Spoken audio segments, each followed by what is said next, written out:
अस्सलाम वालेकुम जी, मेरा नाम आमिर बिलाल है। नाजरीन, ईरान के मामले के ऊपर काफ़ी गहमा गहमी देखने को मिल रही है।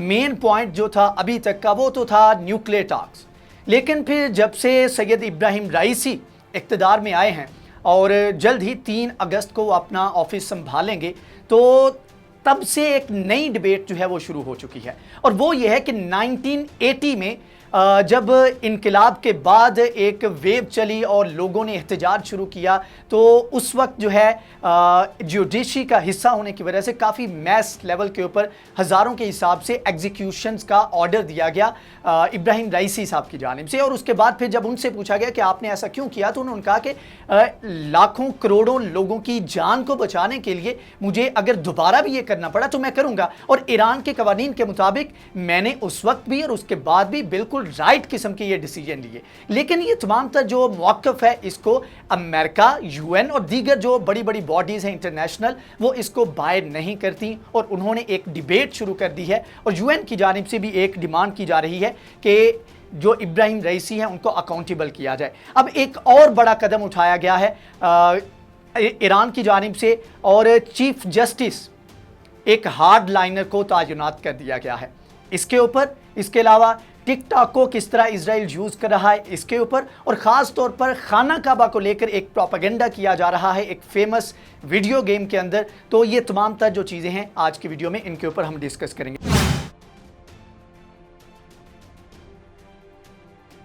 सबसे पहले बात कर लेते हैं, अल जजीरा के मुताबिक Iran names hardline clerk as top जज एमिड कॉल्स फॉर प्रॉब।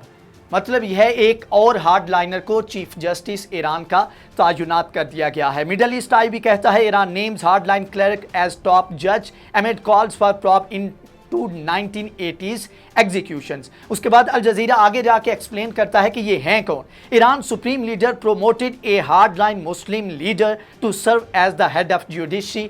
मतलब यह है कि एक हार्ड लाइनर मुस्लिम लीडर जो थे उनको प्रोमोट किया गया है चीफ जस्टिस के तौर पर, और अभी ये as an deputy chief justice जो हैं ये परफॉर्म कर रहे हैं। और जैसे ही इब्राहिम राइसी 3 अगस्त को अपना ऑफिस संभालेंगे, तो उसके बाद ये चीफ जस्टिस के ओहदे पर विराजमान हो जाएंगे। नाम है इनका जी गुलाम हुसैन मोहसनी, और इनके बारे में इसी तरह की एलिगेशन जो हैं वो लगाई जाती हैं। यूएस यानी कि अमेरिका और यूरोपीय यूनियन की जानिब से 10 साल पहले इनके ऊपर पाबंदियां लगाई गई थी, इसी वजह से जिस वजह से पाबंदियां आयद की गई थी इब्राहिम राइसी साहब के ऊपर। उसके बाद जी इंटेलिजेंस मिनिस्टर जी हैं ये रह चुके हैं जब ये एक अपराइजिंग हुई थी, क्रैकडाउन किया गया था बड़े लेवल के ऊपर ईरान के अंदर जो एहतजाज करने वाले थे, तो इंटेलिजेंस का हिस्सा थे उस वक्त, और इस चीज़ की वजह से इनके ऊपर इल्ज़ाम आयद किया गया है। जबकि अल जजीरा मजीद कहता है कि इस हफ्ते यूनाइटेड नेशंस के एक्सपर्ट ने एक नई इन्वेस्टिगेशन जो है वो लॉन्च की है ताकि इब्राहिम राइसी साहब का जो मामला है उसको देखा जा सके। तो ये सारी सूरत हाल यानी कि एक ह्यूमैनिटी का इशू बनाकर जो है इब्राहिम राइसी के अगेंस्ट जो है दोबारा से एक नया माहौल जो है वो खड़ा किया जा रहा है। दूसरे लफ्ज़ों में आप कह सकते हैं कि एक नया प्रेशर बिल्ड किया जा रहा है। और इसका मकसद क्या है? मकसद ये है कि इब्राहिम राइसी जब 3 अगस्त को अपना ऑफिस संभालें तो उनके ऊपर ऑलरेडी प्रेशर हो,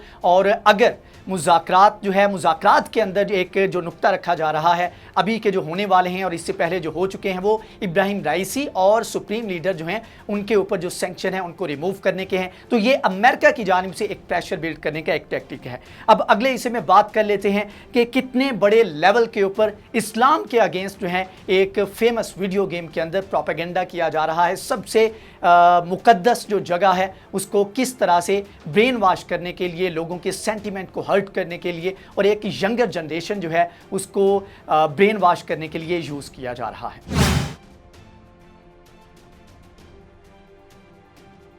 नाजरीन, मिडल ईस्ट मॉनिटर के मुताबिक अल अज़हर यूनिवर्सिटी है, ये कायरा के अंदर है और मिस्र की एक बड़ी यूनिवर्सिटीज़ में से इसका शुमार होता है। अल अज़हर ने वार्न किया है against a video game which contains demolition of Kaaba, यानी कि एक गेम जिसमें काबा, नाउज़ बिल्ला, हम इस चीज़ का तसव्वुर भी नहीं कर सकते, काबा को मिसमार किया जाता है और उसके ऊपर रिवार्ड दिए जाते हैं। अब जब फर्दर इसकी डिटेल में जाएं तो मिडल ईस्ट मॉनिटर के मुताबिक the renowned Al Azhar University in Cairo has issued a warning about the multiplayer video game called Fortnite. जी हाँ, फोर्टनाइट मल्टीप्लेयर गेम है और बड़ी फेमस है, अरबों डॉलर के हिसाब से इसका जो है सालाना रेवेन्यू आता है। तो इस गेम के अंदर जो है जो प्लेयर्स हैं उनको इनकरेज किया जाता है कि वो खाना काबा को मिसमार करें, नाउज़ बिल्ला, और उसके बाद उनको रिवार्ड्स दिए जाते हैं।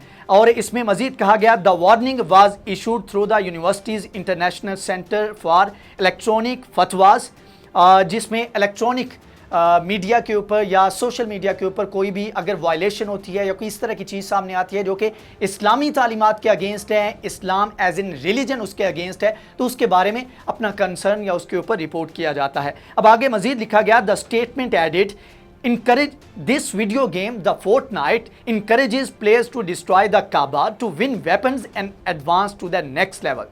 This affects young people's beliefs and self-respect. और ये तमाम लोग जो हैं, तमाम मुसलमान, 1 अरब से ज़्यादा मुसलमान जो हैं, उनके सेंटिमेंट्स को भी ये चीज़ हर्ट करती है। तो इसको ख़त्म करने का मुतालबा किया गया है।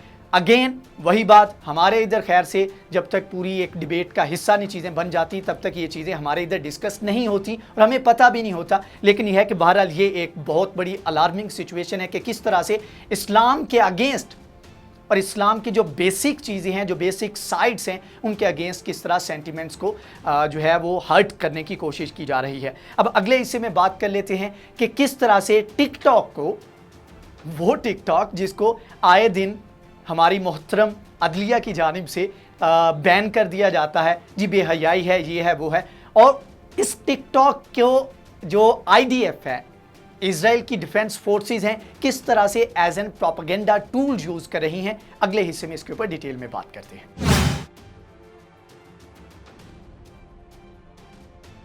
अच्छा जी, टिकटॉक को यूज़ किया जाता है, एक शॉर्ट वीडियो प्लेटफॉर्म है और पूरी दुनिया में इसकी पॉपुलैरिटी दिन ब दिन बढ़ती जा रही है। लेकिन यह है कि ये यंगर जनरेशन जो है उसमें इसका इस्तेमाल काफ़ी ज़्यादा पाया जाता है। लेकिन जो थोड़ी सी मैच्योर जनरेशन है, इवन के गवर्नमेंट लेवल के ऊपर यूट्यूब का इस्तेमाल देखने को मिलता है, लेकिन टिकटॉक का बहुत कम मिलता है। लेकिन IDF ने तकरीबन जो है 2 साल से इसके ऊपर एक्टिवली काम कर रही है। इसमें अल जज़ीरा कहता है Israeli military's TikTok attempt to make propaganda cool, यानी कि प्रोपेगेंडा किया जाता है और उसको एज एन मतलब कि बड़ा कूल डूड के तौर पे जो है उसको पेश किया जाता है और इसमें जो है गलत चीज़ों को भी ठीक बताने की कोशिश की जाती है। इसमें कहते हैं जी 1 month before the engaging in the 11-day attack of May that resulted in the death of more than 250 Palestinians and 13 Israeli, मतलब कि इतने 250 से ज़ायद जो फ़लस्तीनी इसमें शहीद हुए। तो उसके बाद ये उससे पहले एक वीडियो अपलोड की गई और तब से जो है एक वीडियो शेयर की जाती है जिसमें पायलट जो है वो प्लेन उड़ा रहा है और उसमें जो है वो अपना इनका फेमस सॉन्ग था प्रीटी बॉय स्वैग, उसके जो है बैकग्राउंड में चल रहा है और उसके ऊपर उसको फिल्माया जा रहा है। और उसके बाद अब ये जो है ये ऑफिशियल इसका जो है टिकटॉक हैंडल है इजरायली फोर्स का और इसके ऊपर जो है डिफरेंट टाइम के ऊपर जो है इसके ऊपर मुख्तलिफ तरह के ट्रेंड्स का हिस्सा बनाकर इसको यूज़ किया जाता है। रिसेंटली सुपर मॉडल के नाम से हैशटैग सुपर मॉडल के नाम से एक ट्रेंड चला जिसमें जो है इसमें लिखा गया जी we are serving looks since 1948 और उसके बाद वीडियोस बनाई जाती है कि जिसमें पहले कोई खातून आ जाती है या फिर मर्द आता है और उसके बाद जो है टैंक की तरफ जो है वो कैमरा पैन करता है और उसके बाद उसके ऊपर जो है बताया जाता है कि जी ये चीज़ें उसको मतलब देखें। और इसके बाद जब ये गज़ा के ऊपर 11 डेज़ तक जो है ये बम्बार्डमेंट की गई तो उस वक्त भी बहुत सारी वीडियोस अपलोड की जाती रहीं और उसको मिलियंस के हिसाब से लोगों ने उसको देखा है। उसके बाद टिकटॉक वाइल बॉम्ब्स फॉल, मतलब कि जब ये तमाम तर 11 दिन की ये बम्बार्डमेंट चल रही थी तो उसके ऊपर जो है ये बम्बार्डमेंट की गई और साथ में पूछा गया what would you do if this was your home. मतलब ये है कि देखें कि आपके घरों तक कोई चीज़ पहुंची नहीं और आप पहले स्टार्ट करते हैं, उसके बाद रिटेलिएट किया जाए तो आप कहते हैं कि आपके ऊपर हमला किया गया और आप डिफेंस में कर रहे हैं। तो इस तरह की जो है वो वीडियोज़ जो है लोगों के माइंड ब्रेन वॉश करने के लिए ये यूज़ की गई। उसके बाद जो है हैशटैग यूज़ किया गया @IDF, this is operation guardian of the walls, ठीक है, ओरिजिनल साउंड है IDF की। उसके अलावा मतलब कि ये सारी चीज़ें यूज़ करके इसको जो है एक प्रोपेगेंडा टूल के तौर पर यूज़ किया जा रहा है। और अगेन लम्हे फिक्रिया ये है कि हमारे इधर अभी तक ये डिबेट चल रही है कि टिकटॉक हराम है हलाल है, टिकटॉक के अंदर बेहयाई है, उसको किस तरह रोका जा सकता है। और भाई उसके ऊपर मैकेनिज्म बनाए, लेकिन यह है कि आए दिन उसको बंद करना, आप अंदाज़ा नहीं कर सकते कि कितने जो है लोगों का रोज़गार इससे वाबस्ता है। तो बहरहाल ये तो एक डिफरेंट टॉपिक है, लेकिन अगेन जो समझने वाली चीज़ है वो ये है कि इजराइल फ़लस्तीनियों के अगेंस्ट पूरी कोशिश कर रहा है और पूरी दुनिया में हर जगह पर जहां हो सकता है प्रोपेगेंडा कर रहा है और एक माइंड जो है लोगों के उनको चेंज करने की कोशिश कर रहा है, जिसके ऊपर हमें अवेयर रहना चाहिए और हमें भी इसके ऊपर थोड़ा कुछ ना कुछ कदम जो है वो उठाने चाहिए। बहरहाल आज की वीडियो से इतना ही। अगर ये वीडियो आपको पसंद आई है तो इसको लाइक करें, शेयर करें, हमारे चैनल को सब्सक्राइब करें। नेक्स्ट वीडियो में हाजिर होंगे, तब तक के लिए अल्लाह हाफ़िज़।